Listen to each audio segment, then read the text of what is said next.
कश्मीरी पंडितों की जो माइग्रेंसी हुई है वो फेलियर है सरकार की, उस वक्त की सरकार की। अगर आज की सरकार होती तो शायद ये माइग्रेंसी कभी नहीं होती, क्योंकि उनके ऑर्डर्स नहीं थे। हमारा गांव जहां हम रहते थे वो आर्मी एरिया में था, वो हमारा गांव, तब भी हमें गांव खाली करना पड़ा। आप आर्मी एरिया में, आपका एम्युनिशन डिपो है, खंडूरा उसका नाम है, एम्युनिशन डिपो है वहां पे, उसी एरिया में हम रहते हैं। तो हमें क्यों गांव खाली करना पड़ता अगर आर्मी हमारे पास थी?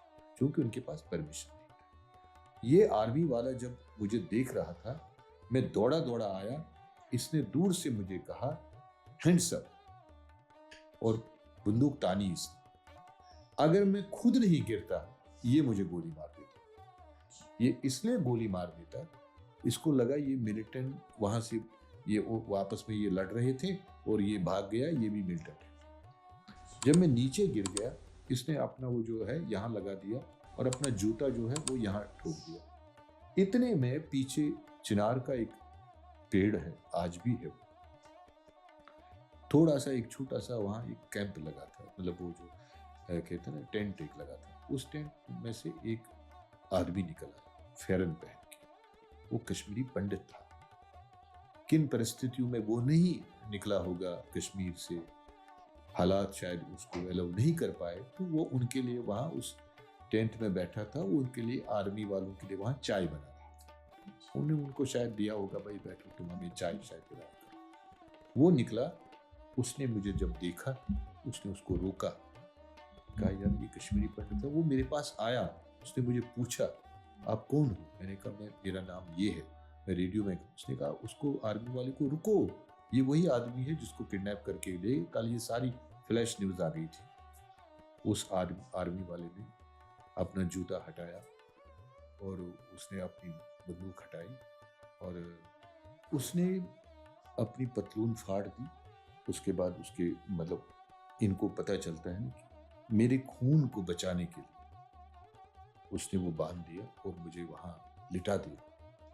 लिटाने के बाद उसने अपने हेडक्वार्टर में फोन किया कि अब वहां लोग भी जमा होने लगे, क्योंकि जो राहगीर थे, लोग जा रहे थे। तो मैं लगभग डेड ही पड़ा था। उसने अपने आर्मी वाले को, जो ऑफिसर्स थे, उनको बताया कि एक आदमी है, वो कल मिलिटेंट ले गए थे उसको, तो वो जख्मी हालत में है, मर तो जाएगा, वो डेफिनेटली मर जाएगा, उसकी वो बचने की कोई गुंजाइश नहीं है, उसको बुलेट लगे। तो अगर आप कहें तो उसको हम हॉस्पिटल के लिए, अगर आप एम्बुलेंस वहाँ से भेजें, तो इमीडिएटली कोई बिना कहे एकदम से एम्बुलेंस आई, आधे घंटे तक आ गई। तब तक उनने मुझे वो छोटा सा कहवा भी पिलाया, उसने थोड़ा सा मेरे मुंह में डाला, तो मुझे ले गए एम्बुलेंस में।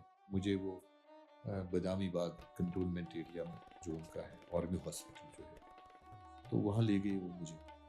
तो जब स्ट्रेचर पे बिठाया उन्होंने मुझे, तो दो डॉक्टर आपस में बात कर रहे थे कि इसके जो पैरों की जो अंगूठे हैं वो कहाँ है, पैरों की जो अंगूठे हैं वो कहाँ है, तो कटे हुए हैं, आधे तो कटे हैं। ये मैं सुन रहा हूँ। मतलब मेरे दर्द की इतनी इंतहा रही थी जब वो रात को टॉर्चर मुझे कर रहे थे, जब उन्हें जो अंगूठे काटे मुझे नहीं पता चला। मतलब इतना सुन्न हो गई थी मेरी बॉडी, तो मुझे पता ही नहीं चला उन्हें वो काटे। फिर वो थिएटर में ले गए मुझे, तो बस वहां तक मुझे पता है कि थिएटर में ले गए। उसके अगले दिन 18 घंटे तक मेरी सर्जरी चली एज पर देयर रिपोर्ट्स, और ये उस वक्त की सबसे टफेस्ट सर्जरी थी। गोलियां इधर इधर। उसमें एक चीज मैं आपको बताऊं, जब उन्होंने मुझे वो फायरिंग की ना, मेरी जो 13-14 साल के लड़के, मुझे हड्डी को गोली नहीं लगी। अगर मुझे हड्डी में गोली लगती तो शायद मैं नहीं दौड़ता, शायद मुझे फिर लास्ट में कुत्ते ही उन्होंने मुझे खाया होता। क्योंकि खुशकिस्मती मेरे लिए ये थी कि मेरी मांस में गोलियां लगी, मेरी हड्डी में गोलियां लगी, इसलिए मैं निकल गया, दौड़ गया। आपको उस छोटे बच्चे की आवाज़ या कुछ याद है शक्ल? नहीं, कुछ नहीं। इस दौरान जब वो मेरे पास आए मुझे लेने के लिए, मैंने एक शख्स को पहचाना, जो एक ड्राइवर था, मेरे एक दोस्त का दोस्त था, जो मुझे कभी-कभी जब मैं रेडियो से ऑफ होता था, अपनी टैक्सी में मुझे घर तक छोड़ देता था। अच्छा। उसको मैंने पहचाना। उसके उसको कैसे पहचाना? उसके भूरे हेयर थे और नीली आँखें थी। यहाँ तक उसने ये बाँधा था और बाकी तो खुला ही था। लेकिन मैं चुप रहा, मैंने उससे कुछ नहीं कहा। शायद अगर मैं उसको कहता, वो मुझे वही मार देते। वो सारे मुझे वही मार देते। क्योंकि वो कहते अब वो उसको पता तो चला नहीं, मार देते मुझे। लेकिन मैं चुप रहा। मुझे हॉस्पिटल तक जितना मेरे साथ हुआ, कोई ऐसी शक्ति थी, कोई ऐसी ताकत थी जो मुझे साथ रही, जो मुझे मरने नहीं देना चाहती थी, जो मुझे बचा रही थी।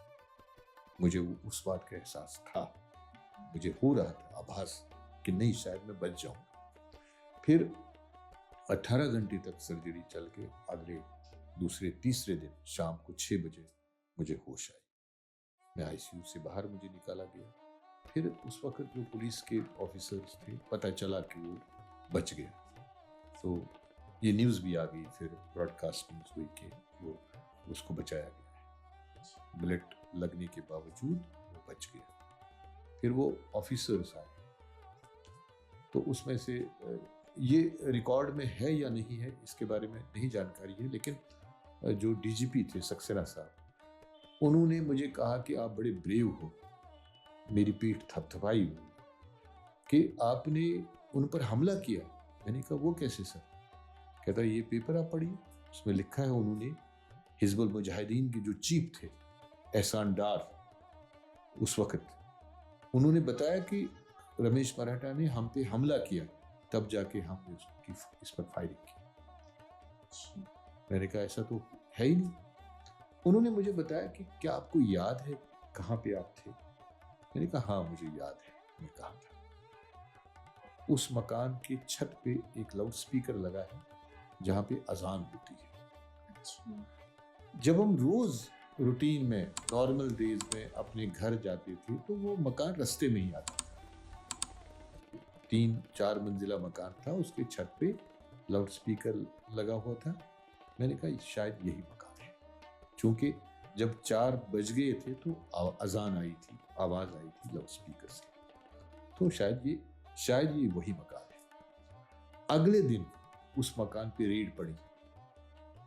जो उस टनल से जब मुझे वो ले जा रहे थे, जैसे मैंने आपसे पहले कहा, वो जो लकड़ियां गिर रही थी, वो जो नीचे आलू या प्याज लग रहे थे मुझे, वो हथगोले थे, और जो लकड़ियां गिर रही थी वो वेपन था, कलेशनकोव थे, जो उन्होंने खड़े करके रखे थे।